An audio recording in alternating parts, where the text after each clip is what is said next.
Joining me now is Peter McGauran. He's a former minister in the Howard government, now senior advisor at Bondi Partners, and former Labor advisor Darren Barnett. Gentlemen, great to see you both. Peter, how much at stake politically and economically out of the energy price shock, which has really dominated since the budget of last week? It matters a great deal politically to the government, Kieran. Australia's domestic gas policy has been a joke, but not a laughable one, for 10 years or more. Successive government, indeed the whole political class, has failed the Australian public because they haven't developed supply. Every time there was a green objection or a lock the gates by local landowners or native title claims, all these projects were slowed up or abandoned. There are projects that can be brought on stream relatively quickly. The Surat Basin in Queensland has one project I understand could be as short as 18 months. Narrabri in Western New South Wales. More intermediate future is Beetaloo Basin in the Northern Territory. We have to face up to the fact that the national interest demands a national supply. It befalls this government. It's an intractable problem. There's an immediate crisis for manufacturers, for households. There's price explosion, but at least show people you've got a vision, a plan and a resolve. Darren, as Peter says there, this is a problem which has been some time in the making, but it's this government that has to move and move quickly to get some sort of downward pressure on the power bills, forecast to be well over 50% over the next 2 years. Well, that's true, Kieran, and if you're the government, then the buck stops with you. I think, as Peter rightly says, gas policy has been a dog's breakfast over a decade. I think I have a different view on the supply side. I think we're now the biggest producer of LNG in the world. We overtook Qatar probably 3 or 4 years ago. Our problem isn't necessarily supply, it's the way our market is designed and the fact that we have parity with export pricing and there's no domestic reservation, WA has a domestic reservation and that system works well, but we don't have one at a national level. But I think when you add those power price, the cost of electricity for homeowners and add that to what's pretty likely to occur tomorrow from the RBA, around the time of the running of the Melbourne Cup, that we may well see a rise in interest rates of either 25 or 50 basis points.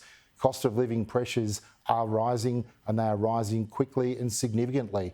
And that is an issue for government because in the end, people are going to turn around and say, what are you doing about it? And it doesn't matter how long you're in opposition. If you're the government, the buck stops with you. Peter McGauran, if the budget was part of this exercise of trying to till the soil in political terms, to bring the people with them, they've achieved that because it is certainly overwhelmed all else right now in our debate.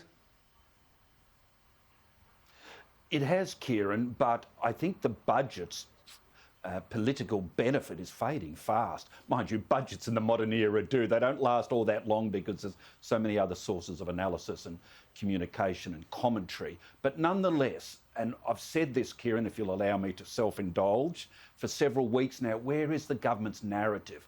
I still found last week's budget to be all over the shop. There are announcements beforehand about some of the goodies, some of the baddies, traditional style, but it was too confusing and I'm not sure that they establish a narrative coming out of the budget. And I'm yet to see signs that they'll have a narrative in regard to cost of living pressures and the gas and energy price explosion. I don't think the government has yet crafted a reason.